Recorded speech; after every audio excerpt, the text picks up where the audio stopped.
चलिए भाई, the smart vision classes में आप लोगों का हार्दिक स्वागत और अभिनंदन है। हम लोग अतीत से अंत तक की जो प्रश्न श्रृंखला लेकर चल रहे हैं उसके अंतर्गत आज अगला टॉपिक हम लोग लेके आए हैं। प्रश्न आपका जो भी है, आपका तीनों पार्ट से हम लोगों ने प्रश्न रखा है, ठीक है। अब इसमें क्या है, पहला स्टार्ट करते हैं, ज़्यादा समय न लेते हुए प्रश्न को स्टार्ट करते हैं। पहला प्रश्न है आपका, निम्नलिखित में से, प्रश्न क्या भाई, निम्नलिखित में से कौन सा एक औजार पूरा पाषाण कालीन संस्कृत से संबंधित नहीं है। मतलब इसमें से, गुड आफ्टरनून भैया, गुड आफ्टरनून मनीषा जी, इसमें से कौन सा ऐसा एक औजार जो पूरा पाषाण काल संस्कृति से संबंधित नहीं है, वह कौन सा है? क्या है भाई? क्या कुल्हाड़ी है, गड़ासा है, बिदारणी है या शेल्ट है? मतलब इसमें से कौन सा ऐसा औजार है जो पूरा पाषाण काल से संबंधित नहीं है? प्रश्न आपका यही है, ठीक है। तो अगर हम बात करते हैं तो यहां पे एक आपका आता है शेल्ट। शेल्ट जो है, शेल्ट, यह पूरा पाषाण काल से संबंधित न होकर ये किस काल से संबंधित है भाई? अगर देखा जाए शेल्ट किस काल से संबंधित है, यह ताम्र पाषाण काल से है। ताम्र पाषाणिक संस्कृति से है।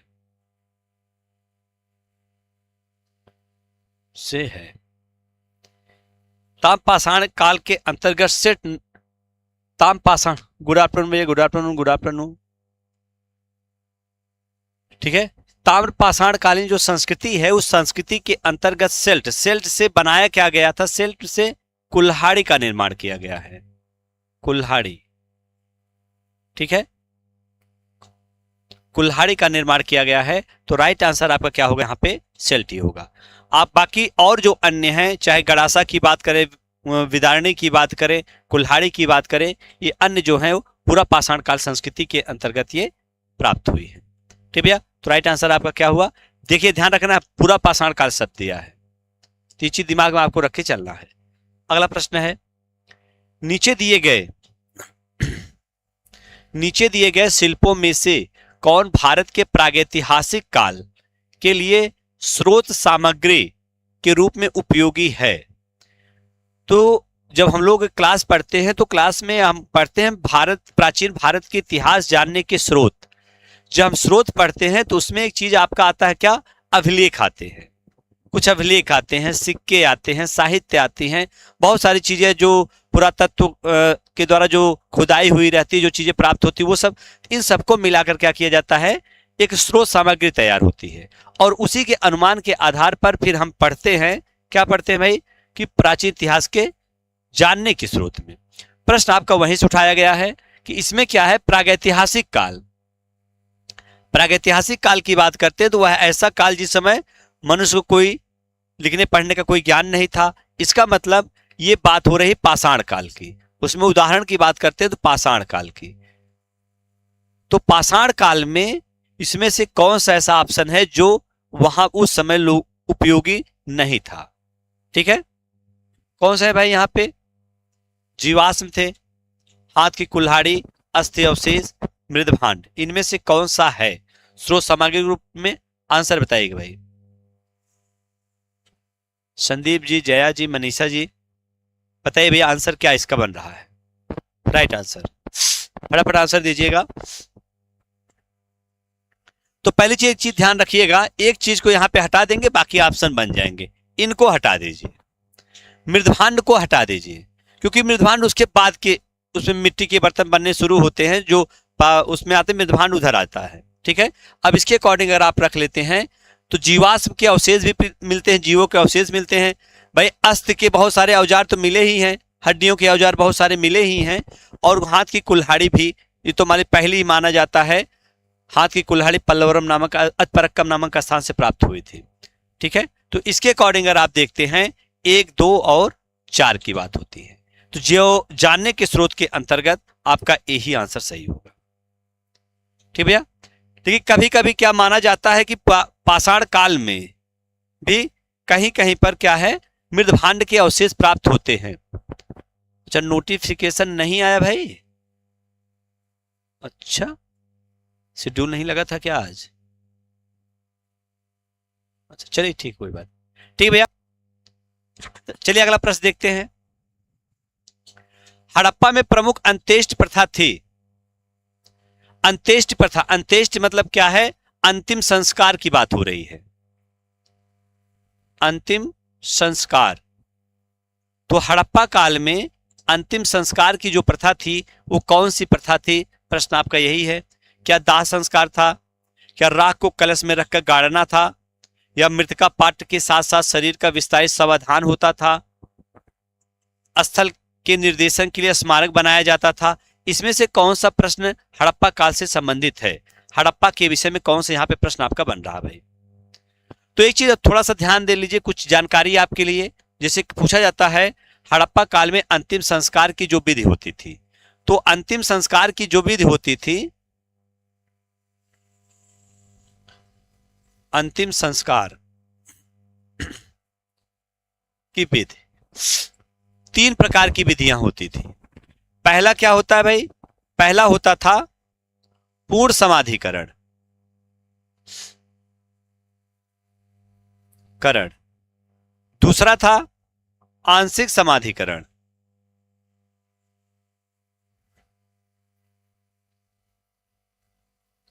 आंशिक समाधिकरण। और तीसरा था दाह संस्कार।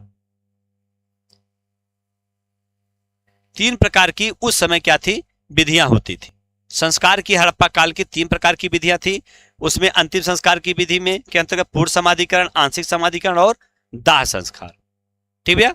अभी दाह संस्कार के अंतर्गत अब इसमें क्या था कि पूर्ण समाधिकरण पूरी तरह से जब दफना दिया जाता था, और उसके साथ साथ क्या है, उनके साथ जो उनके पात्र होते थे, उनसे संबंधित जो उनकी वस्तुएं होती थी, जो भी चीज, चाहे बर्तन हो, चाहे बिछौने हो, जो भी चीजें, उन्हीं दाह संस्कार के साथ साथ उनके जो समाधिकरण, जब समाधि उनको दफनाया जाता था, उसी साथ वह भी दफना दिया जाता था। आंशिक समाधिकरण के अंतर्गत क्या होता था? आंशिक समाधि के अंतर्गत पहले उनको बाहर छोड़ दिया जाता था, चील कौओं को खाने के लिए छोड़ दिया जाता था, उनके शवों को, तो खा वो लेते थे। उसके बाद जो बचता था उसको क्या करते थे? दफना देते थे। इसको आंशिक समाधिकरण कहते हैं। और दाह संस्कार भी होता था, मतलब शव को चिता के साथ क्या करते, चिता को क्या करते थे? उसको जला देते थे, तो दाह संस्कार हो गया। 3 प्रकार के संस्कार उसमें अंतिम संस्कार की विधियां थी। और इसमें जो आंसर आपका बन रहा भाई, आंसर बन रहा मृतिका पात्र के साथ शरीर का विस्तारित समाधान। मतलब जब पूर्ण समाधिकरण होता था तो उसमें उनके साथ जो उनकी वस्तुएं थी, आंशिक समाधिकरण के साथ भी था, तो उनके द्वारा उपयोग की गई जो वस्तुएं थी उसको क्या करते थे? उन्हीं के साथ दफना देते थे। तो राइट आंसर आपका यहाँ पे सी ही होगा भाई, सी। ठीक, चलिए अगला प्रश्न देखते हैं। हड़प्पा सभ्यता का वह पूरा स्थल जहां दुर्ग नगर दोनों अलग अलग प्राचीरों से घिरे हुए थे। भाई हड़प्पा सभ्यता में कौन सा नगर था जहां पे दुर्ग और उसके जो नगर थे दोनों क्या थे? अलग अलग प्राचीरों, मतलब सुरक्षा घेरों से बनाए गए हुए थे। यहाँ पे कौन सा था? हड़प्पा था, मोहनजोदड़ो था, कालीबंगा था, उपरोक्त में से कोई नहीं। कौन सा था भाई? अभी शर्मा जी, सी, मतलब कालीबंगा। चलिए ध्यान दीजिएगा, जब हम हड़प्पा और मोहनजोदड़ो की बात करते हैं, हड़प्पा की बात और मोहनजोदड़ो की हम जब बात करते हैं, यहाँ के जो रक्षा प्राचीर थे, कहने मतलब दुर्ग और नगर थे, जैसे ये दुर्ग हो गया और ये नगर हो गया, तो दोनों क्या है? एक ही रक्षा प्राचीर से घिरे होते थे ये दोनों जगह, हड़प्पा और में। लेकिन कालीबंगा में क्या थे? दुर्ग अलग थे और नगर अलग थे, तो दुर्ग का अलग रक्षा प्राचीर था और क्या नगर का अलग होता था, इस प्रकार थे। ठीक है। दूसरी चीज अगर पूछा जाता है, एक और स्थल उसके विषय में अक्सर पूछा जाता है, चन्हू-दड़ो के विषय में। चन्हू-दड़ो, चन्हू-दड़ो किसी प्रकार का रक्षा प्राचीर नहीं था, किसी प्रकार का रक्षा प्राचीर नहीं था। कहने मतलब यहां पे किसी प्रकार का क्या था, उसको उसकी क्या कहते हैं, किलेबंदी नहीं हुई थी किसी भी प्रकार का। ठीक है। तो राइट आंसर आपका क्या हो? यहाँ पे सी ही होगा। ठीक भैया, चलिए अगला प्रश्न देखते हैं। वर्ण व्यवस्था का सर्वप्रथम विवरण कहां मिलता है? वर्ण व्यवस्था, वर्ण व्यवस्था का सबसे पहले विवरण कहां मिलता है? कहां भाई? ये ऋग्वेद है, ऋग्वेद के 10वें मंडल में, महाभारत में 6वीं शताब्दी ईसा पूर्व, सप्त सैंधव, सप्त सैंधव। भाई कहां मिलता है ये? बिल्कुल बिल्कुल बिल्कुल, कहां मिलता है भाई? ये मिलता है आपका ऋग्वेद के 10वें मंडल में, जो 10वें मंडल के पुरुष सूक्त में मिलता है। पुरुष सूक्त, पुरुष सूक्त में माना गया कि आदि पुरुष या ब्रह्मा के मुख से क्या माना गया है? ब्राह्मण। भुजाओं से क्या माना गया है? क्षत्रिय। उदर से माना गया है, मतलब पेट, पेट या उदर से माना गया है वैश्य, और जंघे या पैर से माना गया है शूद्र। इसका उल्लेख मिलता है। तो चारों वर्णों का उल्लेख जो मिलता है वो वर्ण व्यवस्था का, वो पुरुष सूक्त में मिलता है, ऋग्वेद के 10वें मंडल में।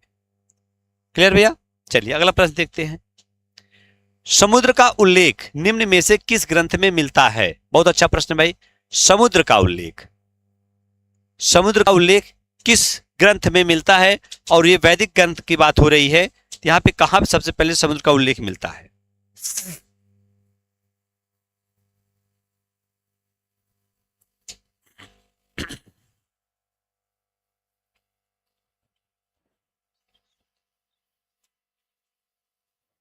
कहां मिलता है भाई?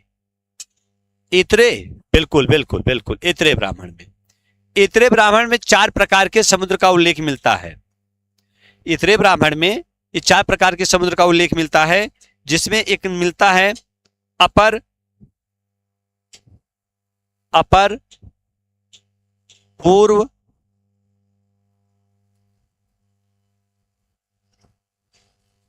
सरयणात, अपर पूर्व सरयणात, और एक प्रकार का सारस्वत आता है, सारस्वत। 4 प्रकार के समुद्रों का उल्लेख इतरे ब्राह्मण के अंतर्गत मिलता है। ठीक भैया? प्रणाम प्रणाम प्रणाम सरोन जी, प्रणाम भैया। ठीक है, तो 4 प्रकार, अपर, अपर को अपरा भी कहा जाता है, पूर्व, सरयणात और सारस्वत, 4 प्रकार के समुद्रों का उल्लेख कहां मिलता है? पहली बार वैदिक ग्रंथों के अंतर्गत ऐतरेय ब्राह्मण में। ठीक भैया? तो राइट आंसर आपका ए। चलिए अगला प्रश्न है, निम्नलिखित में से कौन चेर राज्य के अंग थे? चेर पूछा है। जब हम देखते हैं तो चेर, पांड्य, चोल।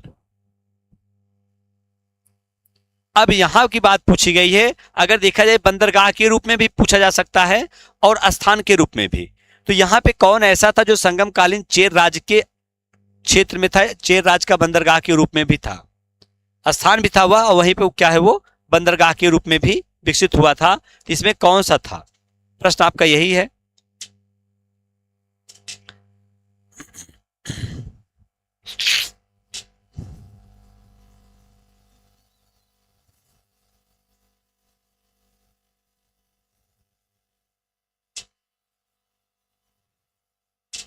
क्या भाई? ए वन, सी, बी दोनों आंसर आ रहा है।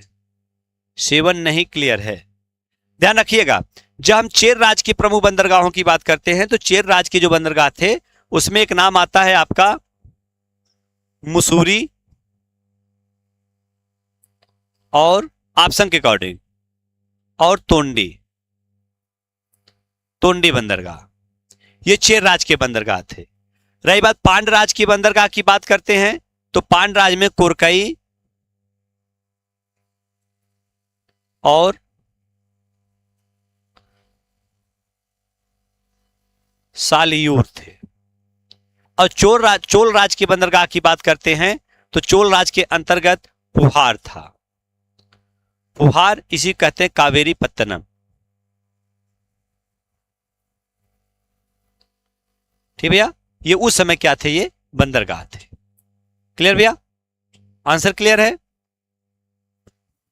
ठीक, चलिए अगला प्रश्न देखते हैं। तो यहां पे राइट आंसर क्या बना भाई? अब मिला लीजिए, चेला, मुसूरी और तोंडी, मुसूरी और तोंडी मतलब 2 और 5 होगा, 2 5 कहां पे? बी पे। तो राइट आंसर आपका क्या बना भाई? बी। बी है ना? बिल्कुल बिल्कुल ठीक है। चलिए अगला प्रश्न देखते हैं। बिंबिसार ने अपनी शक्ति विस्तार हेतु अपने वैवाहिक संबंध स्थापित किए, निम्न में से कौन उसकी पत्नी नहीं थी? प्रश्न ये भाई, इसे बिंबिसार के विषय माना जाता है। बिंबिसार की जो कुशल नीतियों के कारण ही मगध का पहले प्रारंभिक विस्तार होना शुरू होता है, और उसमें जो विस्तार होता है उसमें उसने 3 चीजें उठाई थी। एक पहला क्या था? वैवाहिक संबंध, वैवाहिक संबंध। और दूसरा क्या था? युद्ध नीति।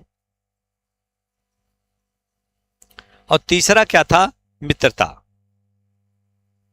या मैत्रीपूर्ण संबंध। 3 प्रकार के संबंधों को लेकर यह मगध का विस्तार किया था। और यहां पे आपके लिए प्रश्न है, एक अलग प्रश्न है आपके लिए कि बिंबिसार का किस राज्य से पहला युद्ध प्रारंभ हुआ था? भाई किस महाजनपद के लिए पहला युद्ध उसने प्रारंभ किया था? ठीक भैया, प्रश्न आपका यही है। तो यहां पे ध्यान रखना है आपसे इसके अकॉर्डिंग कि कौशल देवी, चेलन्ना, कुमार देवी, क्षेमा, कौन उसकी पत्नी नहीं थी? प्रश्न ये पूछा है, पत्नी नहीं थी भाई। ठीक है, अगर हम पत्नी नहीं की बात करेंगे तो आपको पता है कौशल देवी, इसी को कहते हैं महाकौशला। महाकौशला ये कौन थी? ये कौशल के नरेश प्रसेनजीत की बहन थी। प्रसेनजीत की बहन थी, ये प्रसेनजीत की यह बहन थी भाई। अगर हम इसकी बात करते हैं, चेलन्ना की बात करते हैं, ये चेटक, चेटक की पुत्री थी। लिच्छवी शासक थे ये, लिच्छवी। और अगर हम बात करते हैं, हम इनकी बात करते हैं, क्षेमा की बात करते हैं, ये पंजाब या मध्य देश कहते हैं, मध्य देश की राजकुमारी थी क्षेमा। यहां पे कुमार देवी आपका आंसर अलग है। कुमार देवी जो है आपका आंसर यहां पे अलग है। कुमार देवी किसका था? चंद्रगुप्त प्रथम की बात करता है भाई। किसकी करता है? चंद्रगुप्त प्रथम की बात करते हैं। उनके समय में इन्होंने, कुमार देवी ये भी लिच्छवी ही थी, लिच्छवी गणराज्य से ही संबंधित थी, लेकिन उनका नाम कुमार देवी था, चंद्रगुप्त प्रथम ने किया, इसीलिए समुद्रगुप्त को लिच्छवी दौहित्र भी कहा जाता है। ठीक है, तो ये आपका क्या था? प्रश्न आपका क्या था भाई? प्रश्न हमारा ये था कि बिंबिसार ने अपने मगध विस्तार में सबसे पहले कहां से, किस महाजनपद से युद्ध प्रारंभ किया? ये चीज आपका बताइए, इसको आंसर दीजिए फटाफट। डॉन जी, श्रवण जी, प्रवेश कुमार जी, संदीप जी, बताइए भैया। तो वो सबसे पहले कहां शुरू किया था उन्होंने मगध के विस्तार को? किसके ऊपर आक्रमण किया था? कौशल नहीं भाई, नहीं नहीं, कौशल नहीं। ध्यान रखिएगा, युद्ध नीति की बात करते हैं तो सबसे पहले इसने अंग पर आक्रमण किया था। अंग पर, अंग पर आक्रमण किया था। अंग नरेश, अंग के ऊपर आक्रमण। तो कहा जाता है यही कि जो बिंबिसार ने अंग के विरुद्ध जो मगध के विस्तार के लिए तलवार उठाया था, वह तलवार अशोक के कलिंग युद्ध के बाद क्या मगध विस्तार के वहीं पे रख दिया जाता, वहीं पे समाप्त कर दिया जाता है। ठीक है, मतलब बिंबिसार ने जो मगध के विस्तार के लिए जिस तलवार, मतलब जो युद्ध नीति अपनाई थी अंग के विरोध से, वो कलिंग के युद्ध के बाद अशोक ने क्या कर दी थी? त्याग दी थी। उसी के बाद फिर मगध के विस्तार में फिर युद्ध नीति की बात नहीं आती। ठीक है, इसी के बाद देखिए मगध के विस्तार में क्या मौर्य वंश फिर उस तरह कोई उल्लेख युद्ध का नहीं मिल पाता। ठीक भैया, यहां तक क्लियर हुआ? तो राइट आंसर आपका क्या है? सी। इसको भी थोड़ा सा ध्यान रखिएगा। मित्रता की बात करते हैं तो इसको चंद्र प्रद्योत का नाम आता है, वत्सराज और चंद्र प्रद्योत का नाम आता है। क्लियर भैया? चलिए अगला प्रश्न देखते हैं। वज्रयान बौद्ध धर्म में बोधिसत्व की पत्नी को किस नाम से जाना जाता है? ये बौद्धों की एक वज्रयान शाखा थी जो तंत्र मंत्र, वज्रयान जो शाखा थी वो तंत्र मंत्र में विश्वास करती थी।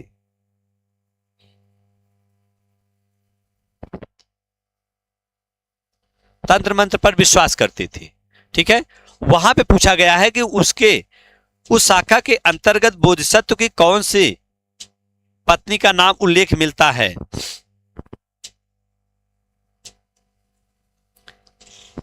इसका जो विकास हुआ है, वज्रयान का जो विकास माना जाता है, कब माना जाता है?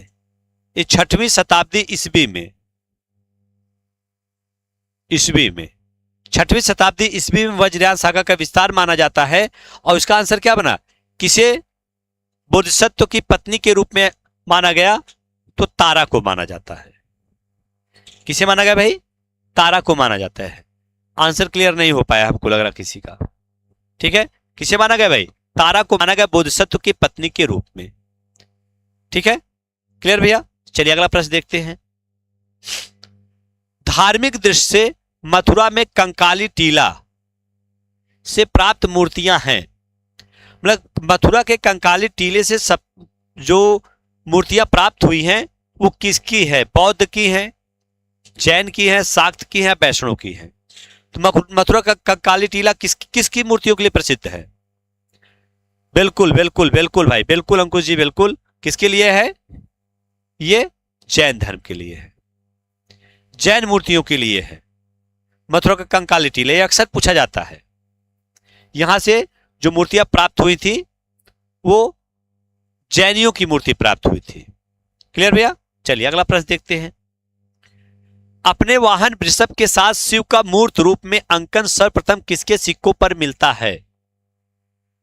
पहली बार शिव के मूर्त रूप का मतलब शिव के रूप में, क्यों नंदी पर बैठे हुए हैं, त्रिशूल हाथ में लिए हुए हैं और नंदी पर बैठे हुए हैं, इस प्रकार की जो मूर्ति मिलती है, इसका जो किसके सिक्कों पर पहली बार इसका अंकन मिलता है वो कौन था भाई? अब यहां पे है विमकटफिशस थे, हुविक्स थे, रुद्रदामन थे या शशांक थे? तो शशांक तो काट ही दीजिए, शैव धर्म का तो था लेकिन उसके पहले बहुत बाद में आया था शशांक बहुत बाद। बिल्कुल बिल्कुल भाई, बिल्कुल आंसर यही है, यही है। बहुत अच्छे। किसका भाई? विमकटफिशस। विमकटफिशस कौन था? किस वंश से था? कुषाण वंश से था, कुषाण वंश। तो शिव, नंदी और त्रिशूल की आकृति का जो उल्लेख, आकृति युक्त जो सिक्के चलाया था सर्वप्रथम किसने चलाया था? वो विमकटफिशस ने ही चलाया था। क्लियर भैया? विमकटफिशस ने चलाया था, कुषाण वंश संबंधित। चलिए अगला प्रश्न है। कौन सा कथन असत्य है? असत्य बताना है भाई। यहां क्या असत्य है? ब्राह्मण धर्म अवतारवाद में विश्वास करता, क्या असत्य है? ब्राह्मण धर्म आत्मा के पुनर्जन्म में विश्वास करता, क्या यह सत्य है? ब्राह्मण धर्म कर्मवाद में विश्वास करता है और ब्राह्मण धर्म ने मूर्ति पूजा का विरोध किया, तो क्या असत्य है यहां पे?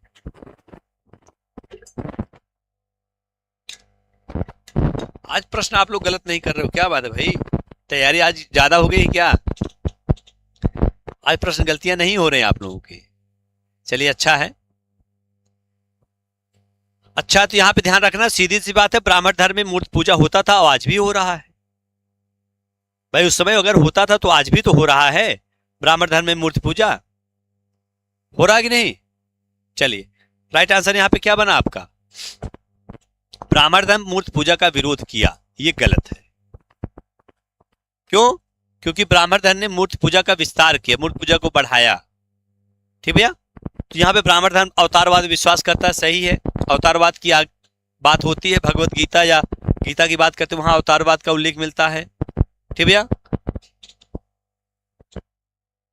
अरे बिल्कुल भाई, बिल्कुल। सब प्रभु की, सब ईश्वर कृपा है, आप लोगों की मेहनत है। आप लोग जो मेहनत कर रहे हैं इसीलिए क्या है, अच्छा रिस्पांस जा रहा है। आप अगर मेहनत न करते तो न किसी का आशीर्वाद लगता, न किसी की कृपा लगती। वो आपकी मेहनत का ही फल है। ठीक है? ब्राह्मण धर्म आत्मा के पुनर्जन्म विश्वास का, ये भी आपको पता। चलिए राइट आंसर ये हो ही गया। चलिए आगे देखते हैं। अगला प्रश्न है, कौन सा कथन ये भी असत्य की बात किया है? अब असत्य की बात करते हैं, इसमें देखिए, अशोक ने अपने राज्यारोहण की वर्षगांठ पर सारे कैदियों को छोड़ दिया। अशोक ने अपने राज्यारोहण के वर्षगांठ पर सारे कैदियों को छोड़ दिया था, क्या यह सत्य है? अशोक उन सब खेलों को बंद करवा दिया जिनमें पशुवध होता था। सर क्या प्रोफेसर हैं कॉलेज में? देखिए अब ये मैं क्यों आपको बताऊं मैं क्या हूं भाई, ये तो मैं नहीं बता सकता।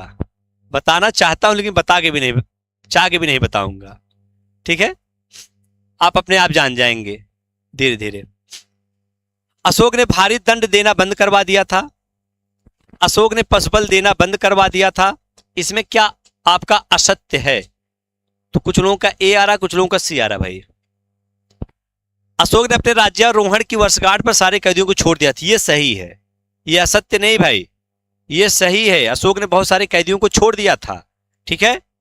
अशोक उन सब खेलों को बंद करवा दिया जिनमें पशुवध होता था, यह भी सही है। पशु हत्या निषेध कर दिया था, पशु हत्या निषेध भी कर दिया था इसने, लेकिन इसने क्या था, इसने लोगों को दंड देना बंद नहीं किया था, लोगों को भारी दंड देना बंद नहीं किया था इसने।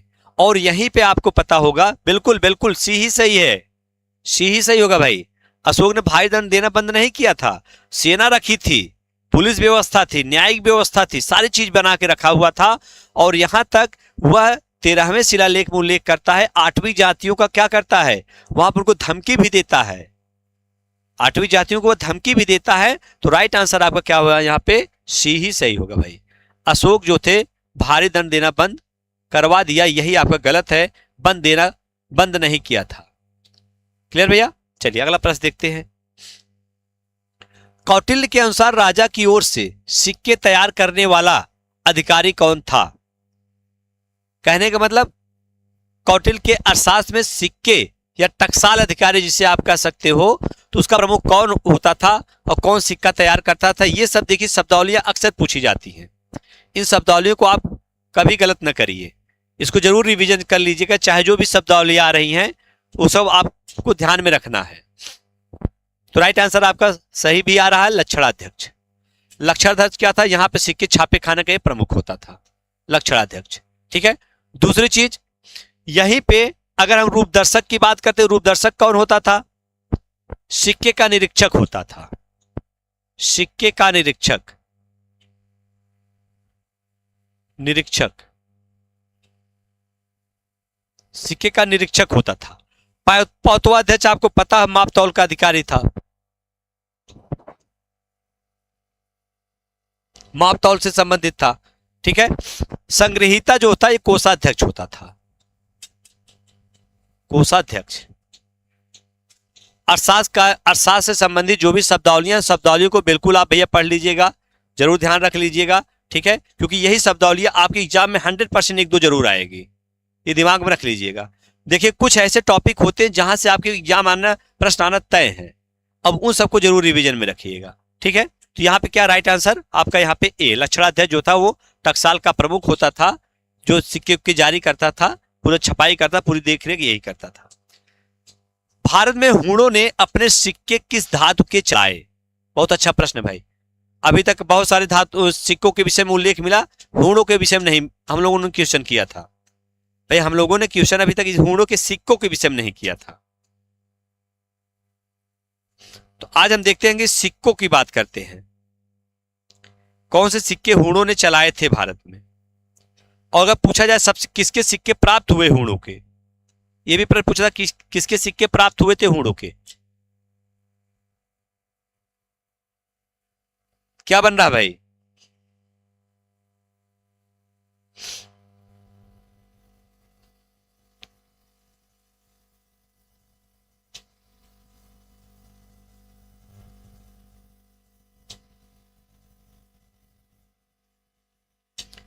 सबसे पहले किसके मिलते हैं? सी, कोई किसी ने डी भी बताया। चलिए, चांदी और तांबे के सिक्के चलाए थे, डी आंसर सही है, डी आंसर सही है, चांदी और तांबे के सिक्के चलाए थे। यहां चलाए पूछा गया, नहीं पूछा है। सोने के सिक्के इन्होंने नहीं चलाया था, अगर सोने की बात किया जाए सोने को हटा देना, सोने के सिक्के इन्होंने नहीं चलाया था। इनके जो सिक्के थे इसमें चलाने का जो सबसे पहले श्रेय किसको जाता है? इनके सिक्कों को चलाने का श्रेय जाता तोरमाड़ को, तोरमाड़, हूण नेता तोरमाड़ को जाता है, ठीक है। और दूसरी चीज, इसी के बाद फिर दूसरा जो शासक था उसका नाम था मिहिरकुल, मिहिरकुल के भी सिक्के प्राप्त हुए हैं। जो अभी तक हूणों के सिक्के प्राप्त हुए चांदी और तांबे के ही प्राप्त हुए, सोने के नहीं मिले, इसका मतलब नहीं चलाया होगा, ठीक है।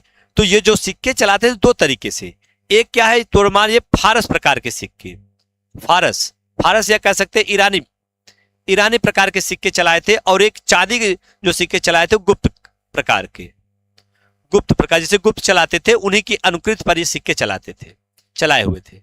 ठीक भैया, हाँ बाप बेटे भाई, बाप बेटे तोड़मार और मेहरकुल इसके सिक्के प्राप्त होते हैं। अगर माना जाए भारत में हुड़ूक सत्ता का संस्थापक के रूप में तोड़मार को ही रखा जाता है, तोड़मार को ही माना जाता है। क्लियर भैया, चलिए अगला प्रश्न देखते हैं। मोहम्मद गोरी के स्वर्ण सिक्कों पर प्रायः निम्नांकित का अंकन है। ये तो सिंपल सा प्रश्न है, इसको कर सकते हैं, बस एक बार पढ़ लीजिए। उसके पूर्व भाग पर देवी लक्ष्मी और पृष्ठ भाग पर नागरी अक्षरों में उसका नाम लिखा है। एक और कलमा है, दूसरी ओर अरबी अक्षरों में उसका नाम लिखा है उसके सिक्कों पर। पूर्व भाग पर उसका नाम और पृष्ठ भाग पर टकसाल का नाम और टंकण का वर्ष है।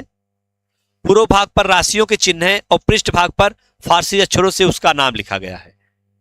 थोड़ा सा केवल ध्यान रखेंगे, आंसर सही हो जाएगा, क्योंकि अगर देखा जाए बहुत सारी चीजें एक दूसरे से मिलती जुलती है, पर थोड़ा थोड़ा अंतर है केवल। बिल्कुल भाई, बिल्कुल बिल्कुल अमर, ठीक भैया, बिल्कुल ए ही आंसर सही होगा। राइट आंसर क्या होगा, ए ही होगा।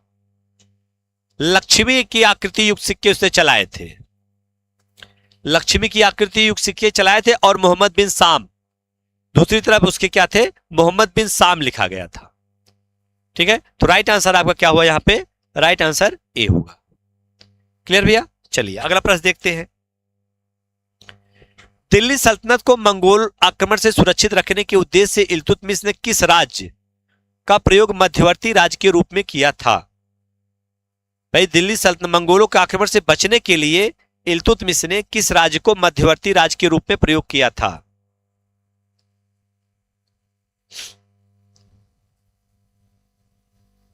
किस, कौन सा राज्य था भाई, राजपूताना था, सिंध था, कश्मीर था, पंजाब था।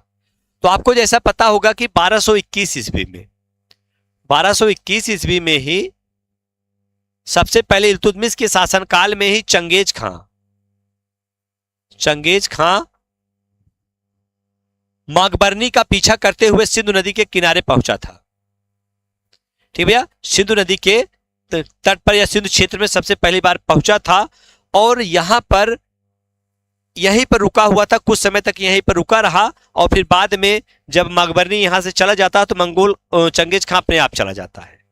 बाद में इल्तुतमिश की जो नीति थी वो यही थी कि मंगोल अगर फिर दोबारा दिखे तो सिंध तक ही रहे, इसीलिए इसको बफर स्टेट के रूप में प्रयोग किया, सिंध को बफर स्टेट के रूप। प्रणाम भैया, प्रणाम, ब्लैक डायमंड जी प्रणाम। ठीक है, तो क्या है, इसको बफर स्टेट के रूप में इसको इन्होंने प्रयोग किया था, इसीलिए क्या है राइट आंसर आपका क्या बन गया भाई, यहां पे सिंध ही होगा। सिंध नदी के किनारे दिखे भी थे और सिंध ही होगा। बाद में अलाउद्दीन खिलजी उलजी का जब समय आया तभी क्या है, मुख्य रूप से अगर देखा जाए तो सिंध के पास ही उन्होंने वहां पे सिंध के आसपास ही मंगोल रहा करते थे। अलाउद्दीन के समय सबसे ज्यादा मंगोल आक्रमण भी हुए थे। ठीक है, चलिए अगला प्रश्न देखते हैं। अलाउद्दीन खिलजी द्वारा प्रारंभ किए गए बाजार नियंत्रण उसकी मृत्यु के साथ ही मृत हो गए। जो बाजार नियंत्रण प्रणाली अलाउद्दीन खिलजी ने 1300 चित्तौड़ युद्ध के बाद प्रारंभ की थी, उसकी मृत्यु के बाद वह धीरे धीरे कमजोर हो गई, समाप्त हो गई। ठीक है, बाजार नियंत्रण क्रूर शक्ति के उपयोग द्वारा लागू किए गए थे। क्रूर शक्ति के द्वारा लागू किए गए थे, उपयोग के द्वारा लागू किए गए थे। तो यहां पे क्या आंसर बन सकता है, यहां पे क्या आंसर आ भाई, आ रहा है ये आंसर आ रहा है, दोनों सही या सही स्पष्टीकरण है। ऐसा है क्या, यही होगा, विचार कर सकते हैं। एक बार विचार करिए भाई आप लोग।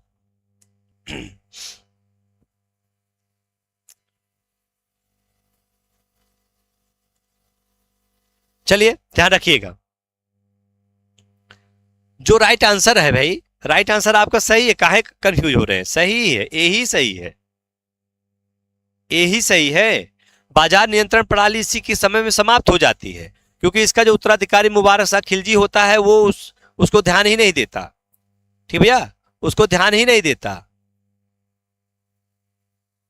लेकिन बाजार नियंत्रण प्रणाली क्रूर शक्ति के उपयोग से। हाँ, क्रूर शक्ति का मतलब यहाँ पे कड़ाई से है, बहुत कड़ाई की करता था ये। इसके लिए मृत्युदंड मतलब मृत्युदंड तक का भी नियम बनाया हुआ था, इसीलिए राइट आंसर ए ही होगा। ठीक भैया, व्याख्या भी वही है। चलिए अगला प्रश्न देखते हैं। निम्नलिखित में से कौन सा अधिकारी अलाउद्दीन खिलजी के बाजार नियंत्रण तंत्र का भाग नहीं था? भाई उसके बाजार नियंत्रण तंत्र का भाग नहीं था। दीवाने रियासत, दीवाने सहना, दीवाने बरीद, दीवाने मुस्तखराज, इसमें कौन सही नहीं था? अच्छा प्रश्न है, प्रश्न अच्छा है। यहां पे क्या है भाई, थोड़ा सा बताइए इसको। 19 का डी, 19 का सी, कई लोगों का अलग अलग आंसर आ रहे हैं भाई, किसी का डी, किसी का सी, किसी का डी, किसी का सी आ रहा भाई।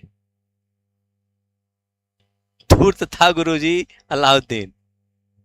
अच्छा धूर्त था, चलिए ठीक है, धूर्त था तभी इतना बड़ा साम्राज्य बना लिया। चलिए आगे देखते हैं। एक चीज ध्यान रखिएगा, राइट आंसर इसका क्या है? दीवाने मुस्तखराज। दीवाने मुस्तखराज क्या था? अलाउद्दीन के द्वारा बनाया गया एक नया पद था। ये दीवाने मुस्तखराज के द्वारा बनाया गया यह पद था। यह कब लिया जाता? ये इसका कार्य क्या था? जो भूराजस्व की बकाया राशि होती थी, भूराजस्व की बकाया राशि, भूराजस्व की जो बकाया राशि होती वह वसूलता था और उसकी जांच करता था। ठीक है, उसीलिए इसने एक नया पद बनाया था। कौन सा पद बनाया था? दीवाने मुस्तखराज। बाकी ये सब सारे आपके क्या हैं? उसी से संबंधित सही हैं। क्लियर भैया? क्लियर। चलिए अगला प्रश्न चलते हैं। निम्नलिखित दिल्ली सुल्तानों में से किनकी माता हिंदू थी? नीचे कोड के आधार पर सही बताइए भाई। देखिए इसमें बताइए कौन से ऐसे सुल्तान थे जिनकी मां जो थी वो हिंदू थी। एक बार पूरा पढ़िएगा, विचार करिएगा, तब आंसर बताइएगा। किसकी माता हिंदू थी?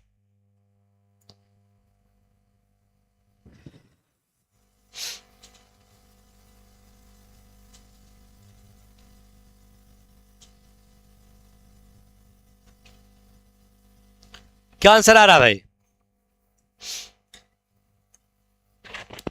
अच्छा डी 100%।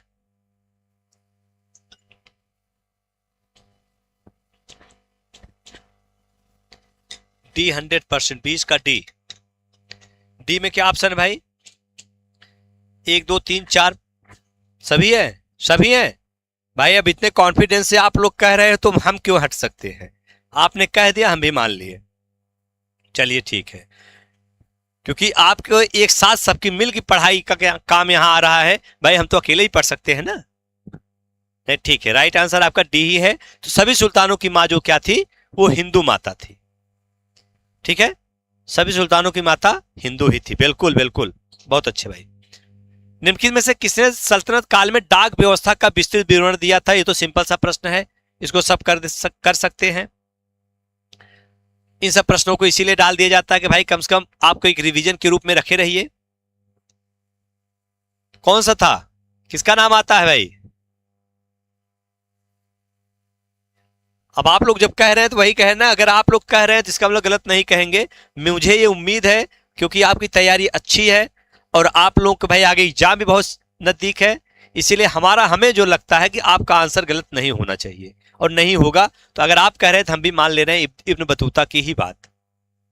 अगर आप कह रहे इब्न बतूता है तो इब्न बतूता मान लिए। इब्न बतूता अफ्रीका के किस क्षेत्र से आया था? उत्तरी क्षेत्र, पश्चिमी क्षेत्र, उत्तर पश्चिम क्षेत्र या दक्षिणी क्षेत्र? अगर ऐसा पूछा जाए तो क्या आप बता सकते हैं? क्या भाई? इब्न बतूता हाँ उत्तरी भाग से, मोरक्को से आया था। बिल्कुल बिल्कुल बिल्कुल बिल्कुल, बहुत सुंदर। बहुत से पूछा भी गया है कभी कभी, इसीलिए मैंने डाल दिया, चर्चा कर दिया। कभी कभी कंफ्यूजन में गलतियां हो जाती हैं क्योंकि मोरक्को पता है लेकिन मैप में पता लगा मोरक्को कहीं और कहां पर है, ये तो आइडिया होना चाहिए। बाकी इसकी पुस्तक अरबी भाषा में, पुस्तक पूछा जाता है अरबी भाषा, किस भाषा में लिखा है? अरबी भाषा में। तो मध्यकालीन पुस्तकों में एक महत्वपूर्ण पुस्तक में इसका नाम आता, बहुत कम लिखी गई पुस्तक जो अरबी भाषा में लिखी गई हो। ठीक है, पहले शुरुआत में लिखी गई, लेकिन बाद में फारसी और तुर्की में ज्यादा लिखी गई। ठीक है, तो अरबी भाषा की पुस्तक इसकी है। मोहम्मद बिन तुगलक के समय आया था, काजी के पद दिल्ली के काजी इसने बनाया था भाई। Good afternoon Sanjay ji, good afternoon. जो लोग नए स्टूडेंट हैं, जो लोग नए जुड़े हुए हैं, क्लास को, चैनल को सब्सक्राइब जरूर कर दें, ठीक है, जिससे नोटिफिकेशन आपको मिलता रहे। ठीक भैया,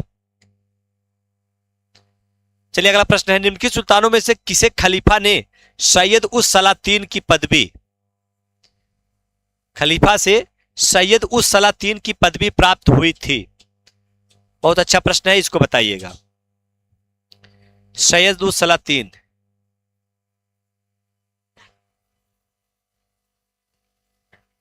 एवरेज भी आज आप लोगों का समझ में आ रहा है भाई? गुरुजी क्लास का टाइम बताइए भैया। चैनल सब्सक्राइब कर लीजिए और नोटिफिकेशन आपको मिल जाएगा। टाइमिंग हमारी जो 12:30 से 2 के बीच में रहती है। हाँ, कभी कभी टेक्निकल प्रॉब्लम की वजह से क्या 10-15 मिनट 10-5 मिनट क्लास आगे पीछे हो जाती है, लेकिन क्लास चलती जरूर है। जिस दिन नोटिफिकेशन नहीं मिलेगा उस दिन क्लास नहीं चलेगी। ठीक है, आपको ऑलरेडी सूचित कर दिया जाएगा, मानिए रेयर केस में। ठीक भैया, तो राइट आंसर कुछ लोगों का डी भी आ रहा भाई। अंकुश गौतम जी, डी आ रहा आपका। इसके पहले ए आ रहा था सबका, इल्तुतमिश आ रहा था। अब तो कंफ्यूजन हो गई, कंफ्यूजन है ना। यही हो गया आपका, क्या है, असला टेस्ट, कि उसी में से आप ही लोगों में से अब कुछ लोगों ने क्या किया, कुछ प्रश्नों पे आप लोगों ने अच्छा आंसर दिया लगातार, लेकिन अब यहां पे क्या 2 भाव आ गए। यही आपको आगे बढ़ाएगा। जहां पे जो थोड़ा सा टेक्निकल प्रश्न है वो अगर आपके सही हो रहे हैं वो आपको प्लस कर देगा। तो राइट आंसर, अगर आप लोग भाई हैं तो उसके लिए हम खड़े हैं। राइट आंसर क्या है? फिरोज शाह तुगलक ही सही है। फिरोज शाह तुगलक ही सही है। इल्तुतमिश को दिया गया था, इल्तुतमिश को जो दिया गया था, अमीर उल मोमिनीन की उपाधि दी गई थी। क्या दी गई थी? अमीर उल मोमिनीन की उपाधि दी गई थी। और फिरोज शाह तुगलक ने अपने तारीखे फिरोज शाही में, सॉरी, फुतुहाते फिरोज शाही में, ये फिरोज शाही में यह उल्लेख करता है, इसकी आत्मकथा है फिरोज शाह तुगलक की। इसमें उल्लेख करता है कि खलीफा के द्वारा मुझे सैयद उस सलातीन पदवी दी गई। वह अपने पुस्तक में स्वयं स्वीकार करता है। ठीक भैया, तो वह स्वयं स्वीकार करता है। तो राइट आंसर आपका क्या हुआ? फिरोज शाह तुगलक ही होगा। ठीक, चलिए अगला प्रश्न देखते हैं। मंगोल आक्रमणकारी कुतलुक ख्वाजा ने भारत पर किसके शासनकाल में आक्रमण किया था? भाई कुतलुक ख्वाजा भारत में किसके शासनकाल में आक्रमण किया था? यह प्रश्न है भाई, बहुत अच्छा प्रश्न है।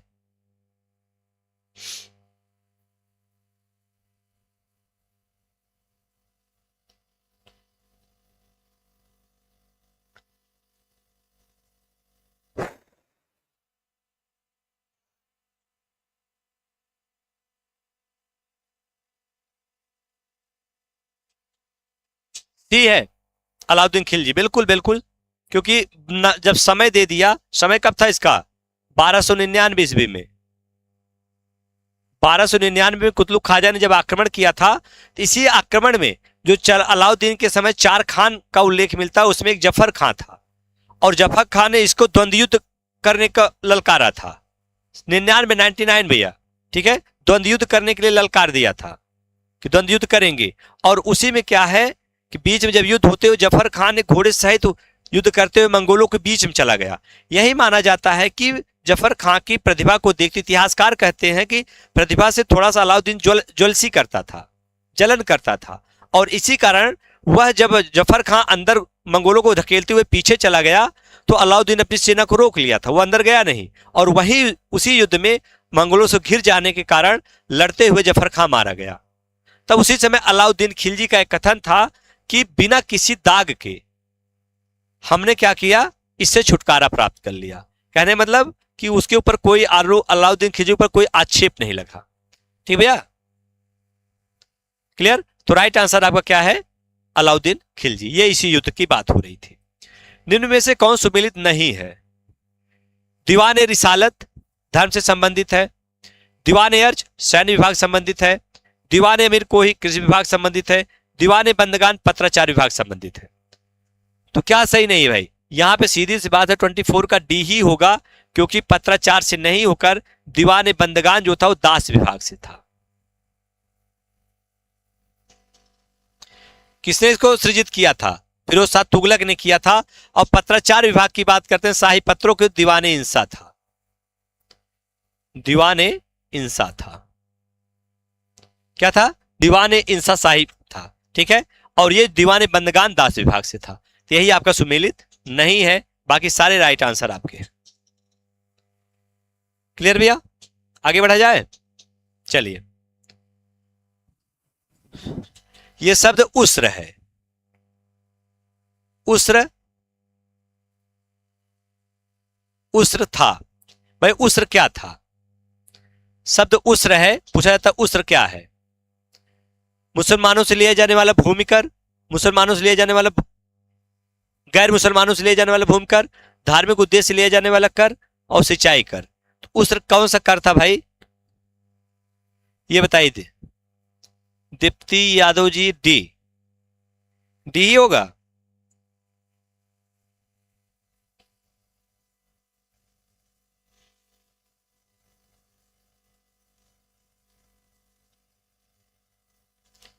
ए होगा भाई, बिल्कुल संजय जी, ए ही होगा, ए ही होगा संदीप सर, ए ही होगा संदीप जी।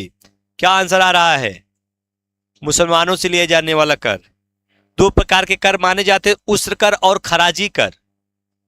उस्र था और एक खराजी था। जब जब खराजी की बात करते हैं तो गैर की बात हो जाती है, खराजी। और ये क्या था?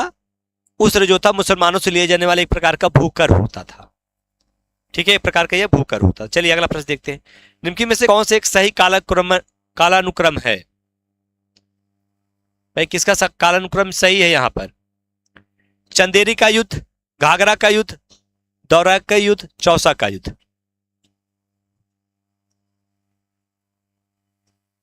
क्या आंसर सही है? दौरा का मतलब यहां पे दोरहिया की बात हो रही है। दौरा का मतलब क्या है? दोहरिया की बात हो रही है, या दौराहा की बात हो रही, वही चीज है। तो यहां पे आंसर क्या बन रहा है? सी। कुछ लोगों का ए है, कुछ लोगों का सी। सी है, ए है। भाई ध्यान रखिएगा, जब हम बात करते हैं पहले बाबर के युद्धों की, इसमें बाबर और हुमायूं दोनों के युद्धों को मिक्स कर दिया गया है, उसका आंसर पूछा गया है। तो अगर हम चंदेरी की बात करते, चंदेरी युद्ध कब हुआ था? 1528 ईस्वी में, सॉरी 28 ईस्वी में, 1528 हुआ था। घाघरा कब हुआ था? 1529 में हुआ था। दौराहा का युद्ध की बात करते हैं 1532 ईस्वी में हुआ था। और चौसा की बात करते हैं 1539 ईस्वी में हुआ था। क्रम तो यही बना ना, बाकी और देखेंगे फिर आगे पीछे है। यहाँ पे चौसा पहले होगा, दौराहा बाद में हो गया। ये दोनों युद्ध हुमायूं से लड़े गए थे, हुमायूं के समय ये दोनों युद्ध बाबर से के द्वारा लड़े गए थे, ठीक है। इसीलिए भाई राइट आंसर ए ही होगा, ए होगा, कंफ्यूज मत होइएगा, ए ही होगा आंसर। ठीक भैया। अकबर ने दीन ए इलाही की स्थापना की थी, क्यों की? भाई क्यों की थी दीन ए इलाही की स्थापना? अकबर ने, अकबर के द्वारा दीन इलाही क्यों स्थापित किया गया? वह अपने साम्राज्य के समुदायों की एकता को मजबूत करना चाहता था, वह हिंदुओं को इस्लाम में परिवर्तित करना चाहता था, वह रूढ़िवादी उलेमाओं के अधिकार से छुटकारा पाना चाहता था, वह मुसलमानों का अभियोजित करना चाहता था। तो देखिए, जब कुछ चीजें पॉजिटिव थिंकिंग में ही हो तो पॉजिटिव की बात यहाँ पे यही दिख रही है, वो अपने साम्राज्य के समुदायों की एकता को मजबूत करना चाह रहा था। तो राइट आंसर आपका यही हुआ। दीन इलाही की स्थापना कब हुई थी? आप लोग कमेंट में बताइए, सन सहित सन बताइएगा। दीन इलाही का स्थापना इन्होंने कब किया था, शुरुआत? निम्नलिखित में से कौन सा राज्य शाहजहां के साम्राज्य का अभिन्न अंग बन गया? भाई इनमें से किसे शाहजहां ने मुगल साम्राज्य में मिला लिया था? प्रश्न आपका यही है। 82, बिल्कुल बिल्कुल, 1582 में। हम लोगों ने कई बार यहां पर चर्चा कर दिया इसका। निम्न कौन सा शाहजहां के राज्य में मिला लिया गया था? क्या गोलकुंडा, अहमदनगर, बीजापुर? इनमें से कोई नहीं। क्या था भाई? 1580 नहीं भाई, वो तो 82 लिख दिए हैं सब ना, आंसर तो वही होगा।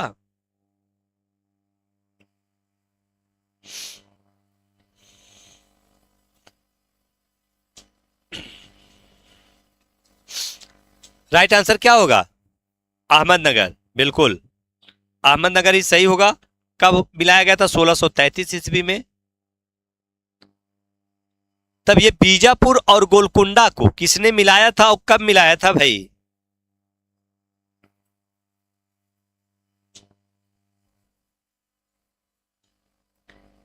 बीजापुर और गोलकुंडा, बिल्कुल बिल्कुल।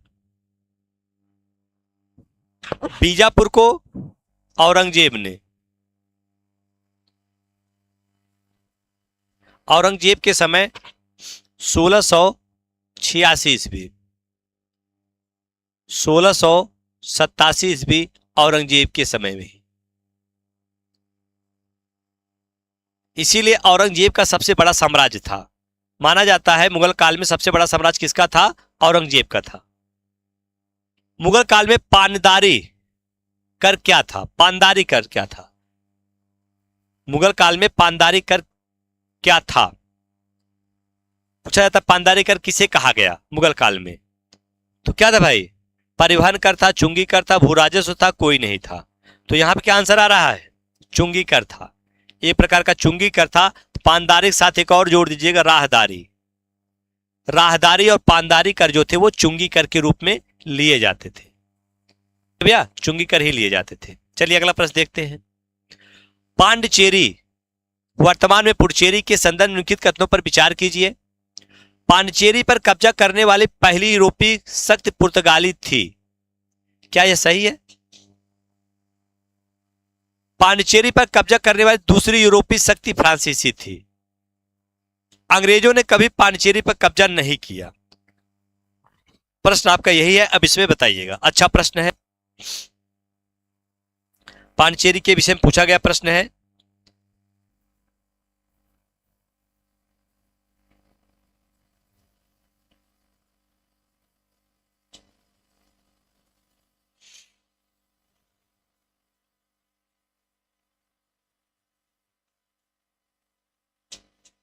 क्या आंसर आ रहा है भाई? D, B.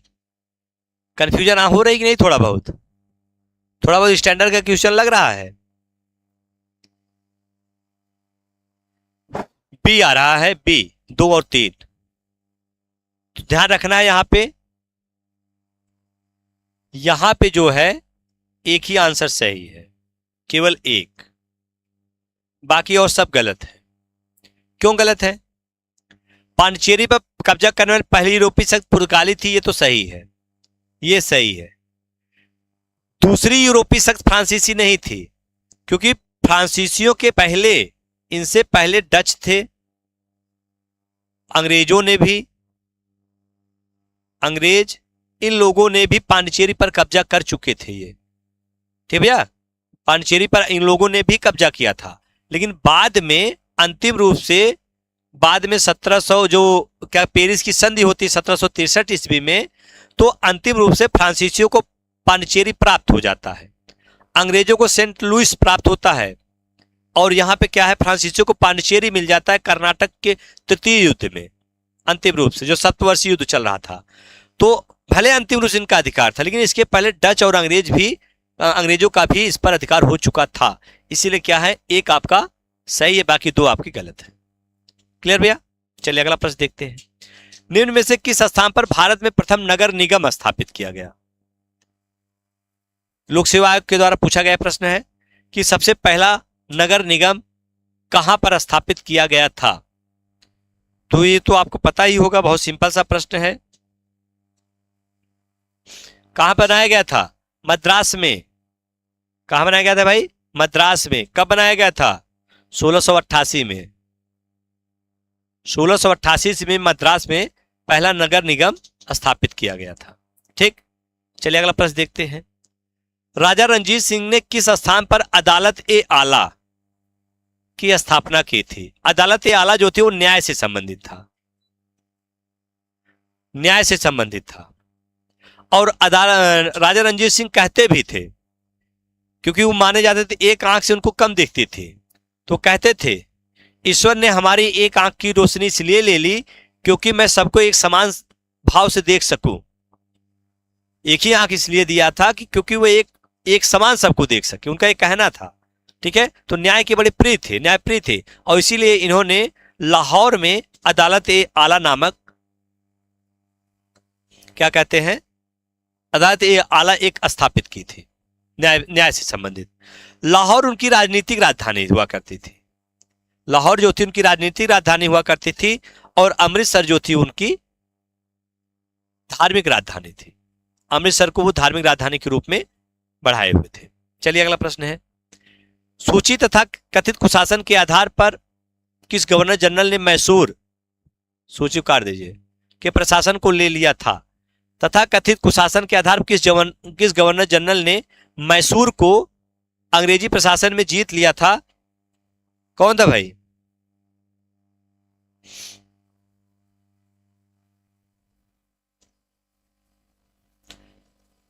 कौन था? विलियम बेंटिंग है, विलियम बेंटिंग 1831 ईस्वी में मैसूर को इसने प्रशासन का आरोप लगाया और उसको क्या गवर्नमेंट उसमें गवर्नर जनरल के रूप में स्वीकार कर ले, उसमें अंग्रेजी ईस्ट इंडिया कंपनी के जो क्षेत्र है उसमें मिला लिया था। ठीक है, चलिए अगला प्रश्न देखते हैं। रैयतवाड़ी बंदोबस्त के संदर्भ में निम्नलिखित कथनों पर विचार कीजिए। किसानों द्वारा लगान सीधे सरकार को दिया जाता था रैयतवाड़ी में, सरकार रैयत को पट्टे देती थी, कर लगाने के पूर्व भूमि का सर्वेक्षण और मूल्य निर्धारण किया जाता था। इनमें से कौन सा सही है? इनमें से कौन सा सही प्रश्न आपका यही है?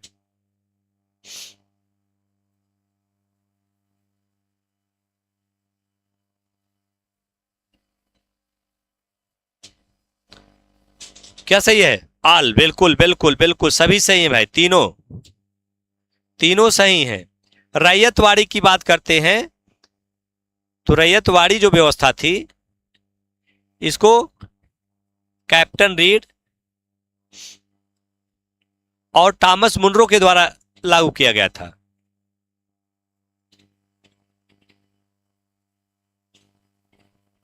कैप्टन रीड और थॉमस मुनरो के द्वारा क्या किया गया था? ये लागू किया गया था। और इसमें जो है लगान जो है किसान जो सीधे सरकार को देते थे, सही है।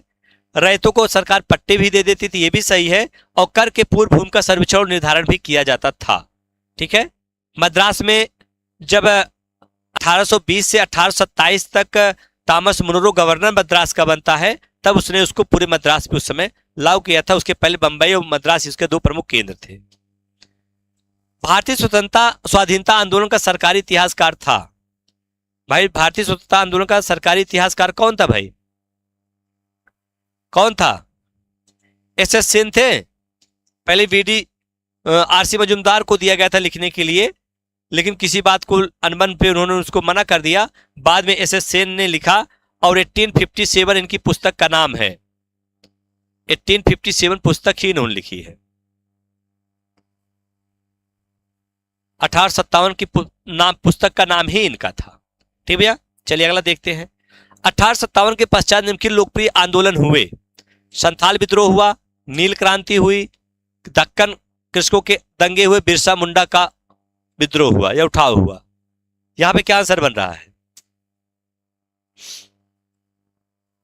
ये भी अच्छा प्रश्न है।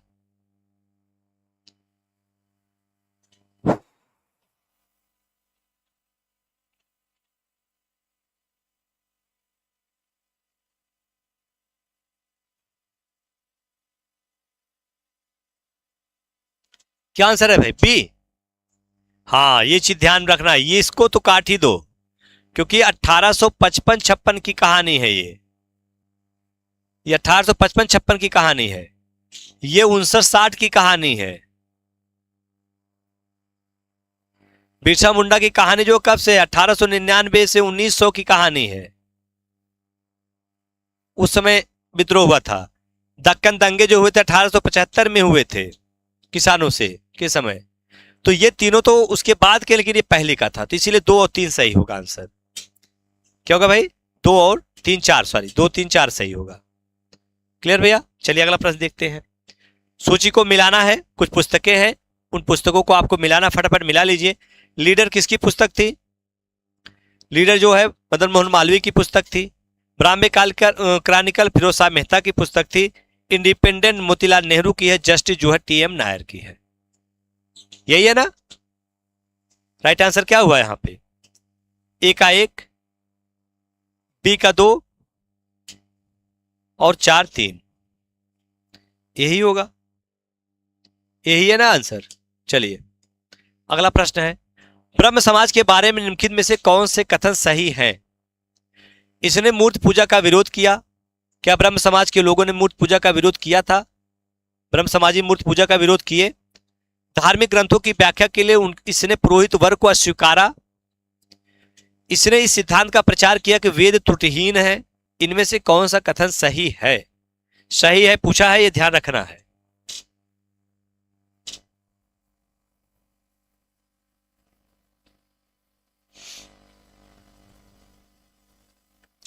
क्या सही है? तो मूर्ति पूजा का विरोध किए थे, बिल्कुल किए थे, एकेश्वरवादियों की बात ही करते थे, तो ये राइट आंसर ही होगा ही। धार्मिक ग्रंथों की व्याख्या के इसने पुरोहित वर्ग को अस्वीकार किया, बिल्कुल अस्वीकार कर दिया पुरोहित वर्ग को। ठीक है, इसने इस सिद्धांत का प्रचार किया कि वेद त्रुटिहीन है।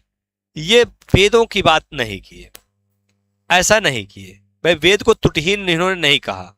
ठीक है, तो इसको काट दीजिए, 1 और 2 सही होगा, राइट आंसर बी ही होगा, बिल्कुल ठीक है, राइट आंसर बी ही है। अगला प्रश्न देखते हैं, निम्नलिखित में से किसने 1872 में नेटिव मैरिज एक्ट को पारित कराने में महत्वपूर्ण भूमिका अदा की थी?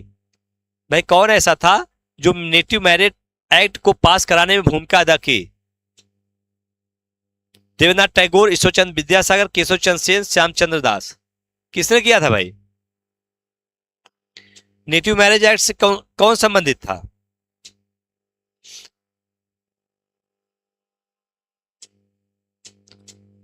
कौन संबंधित था? केशव चंद्र सेन, बिल्कुल बिल्कुल, केशव चंद्र सेन। कब पारित हुआ था ये? 1872 में, 1872 ईस्वी में पारित हुआ था। और इसी में लड़कियों की जो उम्र थी, की उम्र 14 वर्ष थी। कितनी थी भाई? 14। और लड़के की जो उम्र थी, लड़कों की जो उम्र थी, लड़कों की उम्र 18 वर्ष निर्धारित की गई। लेकिन बाद में अपनी पुत्री का विवाह इन्होंने क्या किया, केशव चंद्र सेन ने एक कम उम्र में, लगभग 13 वर्ष की उम्र में ही कर दिया था। इसीलिए इसका खुद ही केशव चंद्र के ऊपर इसका आरोप लग जाता है। ठीक है, अगला प्रश्न है, होम रूल आंदोलन भारत के स्वतंत्रता संग्राम के एक नए चरण के आरंभ का द्योतक था, क्योंकि होम रूल आंदोलन की बात हो रही है। इसने देश के सामने स्वशासन की बात एक ठोस योजना रखी। आंदोलन का नेतृत्व गांधी जी के हाथों में आ गया। हिंदुओं और मुसलमानों ने एक संयुक्त संघर्ष प्रारंभ किया। इसने अतिवादियों और उदारवादियों के बीच पुनर्मेल स्थापित किया। क्या आंसर भाई यहां पे बन रहा है? अच्छा प्रश्न है। होम रूल आंदोलन से मिलकर क्या रखा था? तो यहां पे छोड़िए, बस केवल आपको एक ही आंसर पकड़ लेना है। इसने देश के सामने स्वशासन की एक ठोस योजना रखी थी। ये राइट आंसर आपका बन रहा है भाई। ठीक है, क्योंकि ये आयरलैंड की तर्ज पर गृह स्वशासन की ही बात किए थे, स्वशासन की ही बात करते थे, इसीलिए इसको होम रूल नाम ही दिया गया। होम रूल आंदोलन नाम ही इसीलिए इनको दिया गया। ठीक है, अब इसको भारत में लाने का जो श्रेय किसको जाता था? वो एनी बेसेंट को जाता था। आयरलैंड की तर्ज पर ये चाहती थी। आयरलैंड के नेता रेडमांड थे, रेडमांड ने इसको आयरलैंड में स्टार्ट किया था भाई। करण राज जी, गुड आफ्टरनून भाई, आप बहुत लेट कर दिए हैं। क्लास अब अंतिम दौर पे चल रही है, अंतिम चरण पे चल रही है। ठीक है, चलिए, अगर आप लोग नए होंगे जरूर सब्सक्राइब करिएगा चैनल को। ठीक है, उसके बाद नोटिफिकेशन आपको मिलती रहेगी। आप लोग बहुत लेट हो गए हैं भाई, थोड़ा समय पे कोशिश करिए जुड़ने का। 12:30 से 1 के बीच क्लास रहेगी। और हमारी जो क्लास, हम लोग जो थ्योरी की क्लास स्टार्ट कर दिए हैं कुछ बच्चों के कहने पे, और वो स्टार्ट हो गई है। आपका ऐप पे आपको क्लास मिलती रहेगी। ठीक है, ऐप डाउनलोड कर सकते हैं। और इसी के साथ साथ क्या है, कुछ आपको इन्फॉर्मेशन देना है। ये हमारा टेलीग्राम चैनल है, आप इस टेलीग्राम चैनल से आप जुड़ सकते हैं। ठीक भैया, टेलीग्राम से चैनल जुड़ सकते हैं। सारा PDF, सारी चीजें आपको यहाँ मिल जाएंगी। जो भी समस्या आप इसी नंबर पे आप कॉल कर सकते हैं। ठीक, इसी के साथ साथ हमारे यहाँ जो बैच स्टार्ट हो चुकी है, सारी बैचेज आपके यहाँ पे स्टार्ट हो गई हैं। क्लियर? इसी के साथ साथ देखिए निःशुल्क टेस्ट सीरीज भी जो प्रयागराज के जो विद्यार्थी हैं उनके लिए क्या निःशुल्क टेस्ट सीरीज उपलब्ध कराई जा रही है। और होगी कहाँ पे भाई, वो शिवम क्लासेज ईश्वर शरण inter college campus Salori Prayagraj में निःशुल्क क्लासेज संडे से आपकी स्टार्ट की जाएगी। संडे को जिसको उसमें निःशुल्क रहेगा, कोई फीस नहीं है, आप रजिस्ट्रेशन करा सकते हैं। रजिस्ट्रेशन जिसका रहेगा उसी को पेपर वहां पे मिल पाएगा। ठीक भैया, तो आज की क्लास में बस यही। इसी के साथ साथ हम लोग ऐप पे भी क्लास स्टार्ट कर दिए हैं। टीजीटी की पीजीटी को मिला जो क्लासेज हैं आपको ऐप पे भी मिल रही, स्टार्ट हो गई हैं, तो आप उस वहां पे जाकर क्लास को देख सकते हैं, ले सकते हैं। जिसको कोई समस्या उस दिए गए चैनल पे आप बात कर सकते हैं। बिल्कुल खत्म हो गई भाई, आप क्लास लंबे समय से चल रही है ना, आप ही लेट हो गई। सिसरा सरोज जी आप ही लेट हैं, क्लास समय पे ही चलती है। ठीक है, चलिए आज यहीं तक, उसके बाद फिर हम लोग फिर नेक्स्ट क्लास में। बिल्कुल बिल्कुल बिल्कुल भैया बिल्कुल, सभी को शुभकामनाएं। आप मेहनत करिए, पढ़ते रहिए, अपने स्वास्थ्य को ध्यान रखिए। और उसके बाद फिर हम लोग कल फिर इस टाइम मिलते हैं, 12:30 से 2 के बीच में हम लोग फिर मिलते हैं कल। ठीक भैया, चलिए बहुत बहुत धन्यवाद आप लोग को।